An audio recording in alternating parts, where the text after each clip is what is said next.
The Poet and the Peasant by O. Henry. The other day a poet friend of mine, who has lived in close communion with nature all his life, wrote a poem and took it to an editor. It was a living pastoral, full of the genuine breath of the fields, the song of birds, and the pleasant chatter of trickling streams. When the poet called again to see about it, with hopes of a beefsteak dinner in his heart, it was handed back to him with the comment, "Too artificial."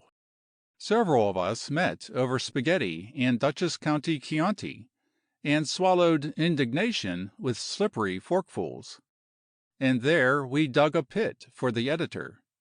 With us was Conant, a well-arrived writer of fiction, a man who had trod on asphalt all his life, and who had never looked upon bucolic scenes, except with sensations of disgust, from the windows of express trains. Conant wrote a poem and called it "The Doe and the Brook." It was a fine specimen of the kind of work you would expect from a poet who had strayed with Amaryllis only as far as the florist's windows, and whose sole ornithological discussion had been carried on with a waiter. Conant signed this poem, and we sent it to the same editor.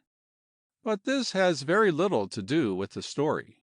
Just as the editor was reading the first line of the poem, on the next morning, a being stumbled off the West Shore ferry boat and loped slowly up 42nd Street. The invader was a young man with light blue eyes, a hanging lip, and hair the exact color of the little orphan's (afterward discovered to be the Earl's daughter) in one of Mr. Blaney's plays.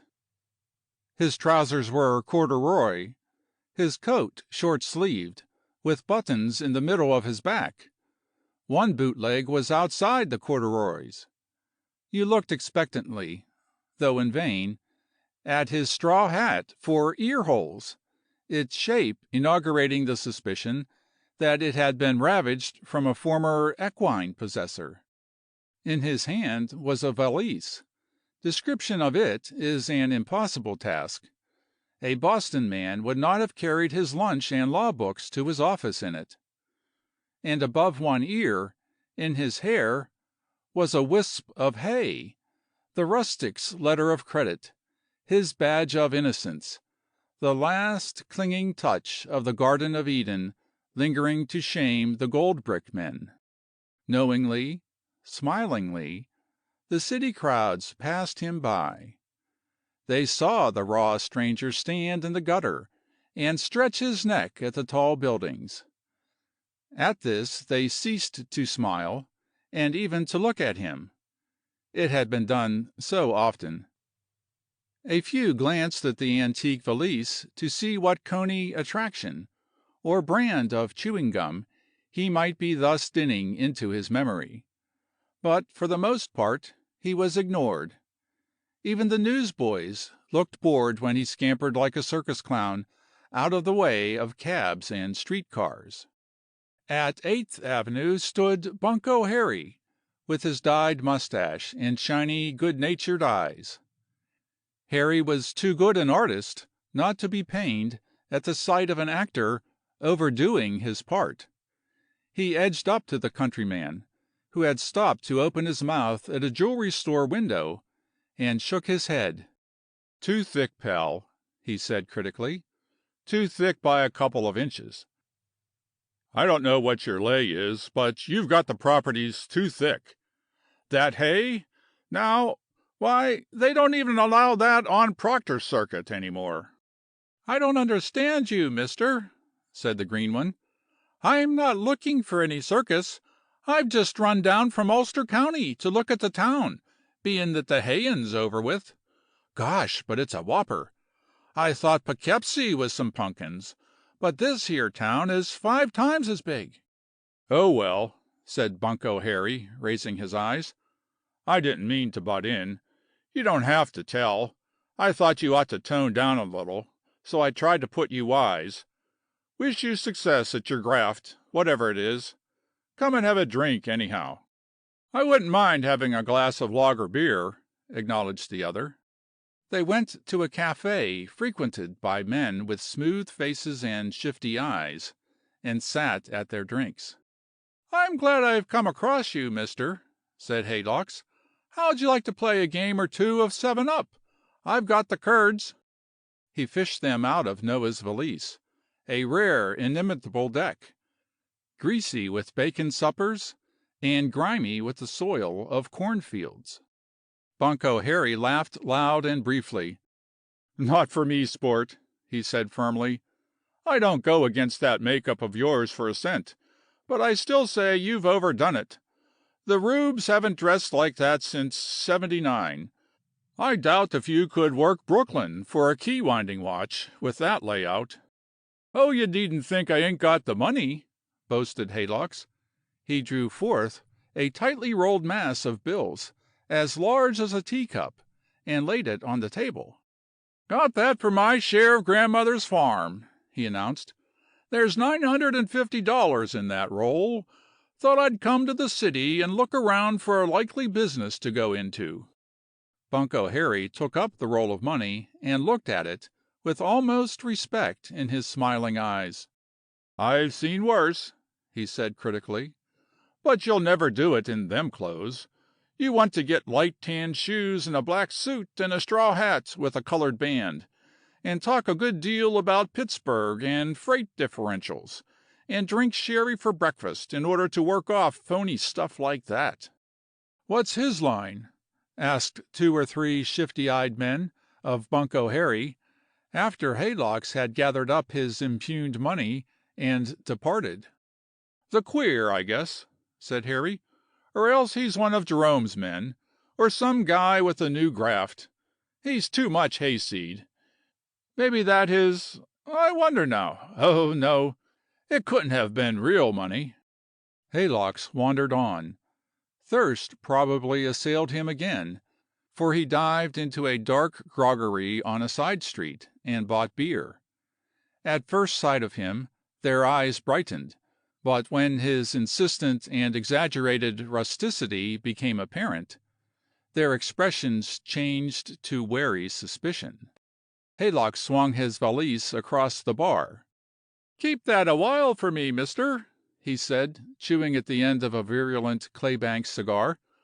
"I'll be back after I knock around a spell. And keep your eye on it, for there's $950 inside it, though maybe you wouldn't think so to look at me." Somewhere outside a phonograph struck up a band piece, and Haylocks was off for it, his coat-tail buttons flopping in the middle of his back. "Divvy, Mike," said the men hanging upon the bar, winking openly at one another. "Honest now," said the bartender, kicking the valise to one side. "You don't think I'd fall to that, do you? Anybody can see he ain't no jay. One of McAdoo's come-on squad, I guess. He's a shine if he made himself up. There ain't no parts of the country now where they dress like that, since they run rural free delivery to Providence, Rhode Island. If he's got $950 in that valise, it's a 98-cent Waterbury that's stopped at 10 minutes to 10. When Haylocks had exhausted the resources of Mr. Edison to amuse, he returned for his valise, and then down Broadway he gallivanted, culling the sights with his eager blue eyes. But still and evermore Broadway rejected him, with curt glances and sardonic smiles. He was the oldest of the gags that the city must endure. He was so flagrantly impossible, so ultra-rustic, so exaggerated beyond the most freakish products of the barnyard, the hayfield, and the vaudeville stage, that he excited only weariness and suspicion. And the wisp of hay in his hair was so genuine, so fresh and redolent of the meadows, so clamorously rural, that even a shell-game man would have put up his peas and folded his table at the sight of it. Haylocks seated himself upon a flight of stone steps, and once more exhumed his roll of yellowbacks from the valise. The outer one, a 20, he shucked off and beckoned to a newsboy.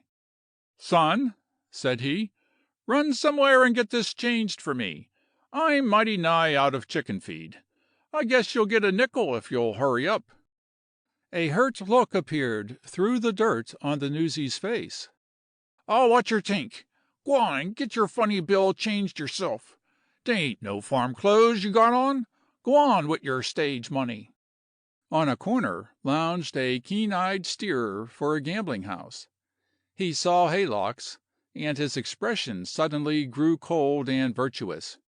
"Mister," said the rural one, "I've heard of places in this here town where a fellow could have a good game of old sledge or peg a card at keno. I got $950 in this valise, and I come down from old Ulster to see the sights. Know where a fellow could get action on about $9 or $10? I'm going to have some sport, and then maybe I'll buy out a business of some kind." The steerer looked pained, and investigated a white speck on his left forefinger nail. "Cheese it, old man," he murmured, reproachfully. "The Central Office must be bughouse to send you out looking like such a gilly. You couldn't get within 2 blocks of a sidewalk crap game in them Tony Pastor props. The recent Mr. Scotty from Death Valley has got you beat a crosstown block in the way of Elizabethan scenery and mechanical accessories. Let it be skidoo for yours. Nay, I know of no gilded halls where one may bet a patrol wagon on the ace." Rebuffed once again by the great city that is so swift to detect artificialities, Haylocks sat upon the curb, and presented his thoughts to hold a conference. "It's my clothes," said he. "Derned if it ain't. They think I'm a hayseed and won't have nothing to do with me. Nobody never made fun of this hat in Ulster County. I guess if you want folks to notice you in New York, you must dress up like they do." So Haylocks went shopping in the bazaars, where men spake through their noses, and rubbed their hands, and ran the tape line ecstatically over the bulge in his inside pocket, where reposed a red nubbin of corn with an even number of rows. And messengers bearing parcels and boxes streamed to his hotel on Broadway within the lights of Long Acre. At 9 o'clock in the evening, one descended to the sidewalk whom Ulster County would have forsworn. Bright tan were his shoes, his hat the latest block, his light gray trousers were deeply creased. A gay blue silk handkerchief flapped from the breast pocket of his elegant English walking coat. His collar might have graced a laundry window. His blond hair was trimmed close. The wisp of hay was gone. For an instant he stood, resplendent, with the leisurely air of a boulevardier, concocting in his mind the route for his evening pleasures. And then he turned down the gay, bright street, with the easy and graceful tread of a millionaire. But in the instant that he had paused, the wisest and keenest eyes in the city had enveloped him in their field of vision. A stout man with gray eyes picked two of his friends with a lift of his eyebrows from the row of loungers in front of the hotel. "The juiciest jay I've seen in 6 months," said the man with gray eyes. "Come along." It was 11:30 when a man galloped into the West 47th Street police station with the story of his wrongs. $950, he gasped. "All my share of grandmother's farm." The desk sergeant wrung from him the name Jabez Bulltongue, of Locust Valley Farm, Ulster County, and then began to take descriptions of the strong-armed gentleman. When Conant went to see the editor about the fate of his poem, he was received over the head of the office boy into the inner office that is decorated with the statuettes by Rodin and J. G. Brown. "When I read the first line of The Doe in the Brook," said the editor, "I knew it to be the work of one whose life had been heart to heart with nature. The finished art of the line did not blind me to that fact. To use a somewhat homely comparison, it was as if a wild, free child of the woods and fields were to don the garb of fashion and walk down Broadway. Beneath the apparel The man would show. Thanks, said Conant. I suppose the check will be round on Thursday, as usual? The morals of this story have somehow gotten mixed. You can take your choice of stay on the farm or don't write poetry. If you like the video, put a like, subscribe to the channel, and click on the bell to not miss our new videos.